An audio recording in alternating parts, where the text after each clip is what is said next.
মনহা আঞ্চলিক ক্ৰীড়া সন্থাৰ উদ্যোগত 24তম প্ৰাইজ মানি ফুটবল প্ৰতিযোগিতা মনহা আঞ্চলিক ক্ৰীড়া সন্থাৰ ব্যৱস্থাপনাত মনহা হাইস্কুল খেলপথাৰত চলি থকা মনহা আঞ্চলিক ক্ৰীড়া সন্থাৰ স্বৰ্গীয় ব্যক্তিসকল আৰু বকুল মেধিৰ সোঁৱৰণত 20তম প্ৰাইজ মানি ফুটবল প্ৰতিযোগিতাৰ আজি বিয়লি চূড়ান্ত তথা ফাইনেল খেলখনত অনুষ্ঠিত হয়। খেলখন অনুষ্ঠিত হোৱাৰ পূৰ্বে এক উদ্বোধনী আৰু সম্বৰ্ধনা সভাও অনুষ্ঠিত হয়। মনহা আঞ্চলিক ক্ৰীড়া সন্থাৰ উদ্যোগত অনুষ্ঠিত হোৱা 20তম প্ৰাইজ মানি ফুটবল প্ৰতিযোগিতাৰ উদ্বোধক মণিকান্ত বৰদলৈৰ সভাপতিত্বত অনুষ্ঠিত হোৱা সভাখনত বিশিষ্ট অতিথি হিচাপে মৰিগাঁও জিলা ক্ৰীড়া সন্থাৰ প্ৰাক্তন সভাপতি মুনীন্দ্ৰ বাংথাই উপস্থিত থাকি ফুটবল প্ৰতিযোগিতাখনৰ শুভ উদ্বোধন কৰে।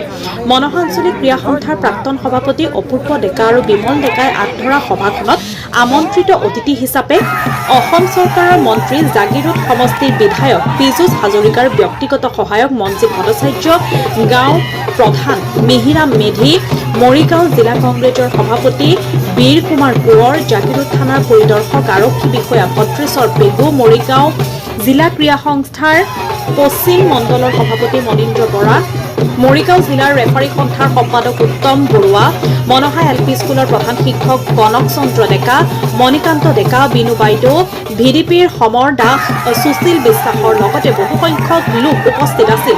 মনহা আঞ্চলিক ক্ৰীড়া সন্থাৰ সম্পাদক বিমল ডেকাই সভাৰ উদ্দেশ্যে ব্যাখ্যাত উল্লেখ কৰে যে আমাৰ গ্ৰাম্য অঞ্চলত নৱপ্ৰজন্মক ফুটবল খেলৰ প্ৰতি আকৰ্ষিত কৰি সুদক্ষ খেলুৱৈ সৃষ্টি কৰা আৰু সকলো ব্যক্তিৰ মাজত ভাতৃত্ববোধ সৃষ্টি কৰাৰ প্ৰয়াসে বিগত 2004 চনৰ পৰা মনহা আঞ্চলিক ক্ৰীড়া সন্থাই প্ৰতি বছৰে একোখনকৈ উন্নত মানৰ প্ৰাইজ মানি ফুটবল প্ৰতিযোগিতাৰ লগতে আমন্ত্ৰণমূলক মহিলা ফুটবল প্ৰতিযোগিতাৰ অনুষ্ঠিত কৰি আহিছে।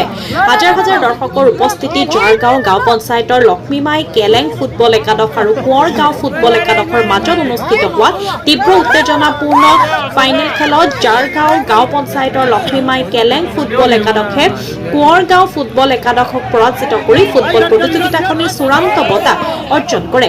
আজিৰ ফাইনেল খেলখন পৰিচালনা কৰে মৰিগাঁও জিলা ক্ৰীড়া সন্থাৰ যুটীয়া সম্পাদক নাছিৰুদ্দিন আহমেদে। লাইনত সহায় কৰে পদ্ম পাটৰ আৰু ধনীৰাম পাটৰ। মেটছ কমিছনাৰ হিচাপে থাকে মনহা আঞ্চলিক ক্ৰীড়া সন্থাৰ সভাপতি ৰমেন কলিতা। প্ৰতিযোগিতাখনিৰ চূড়ান্ত বিজয়ী দল জাৰগাঁও গাঁও পঞ্চায়তৰ লক্ষ্মীমাই কেলেং ফুটবল একাদশক নগদ ধন আৰু ট্ৰফিৰে পুৰস্কৃত কৰা হয়। মায়ঙৰ পৰা আশ্ৰফ দেৱানৰ ৰিপৰ্ট, নিভাজ অসম লাইভ।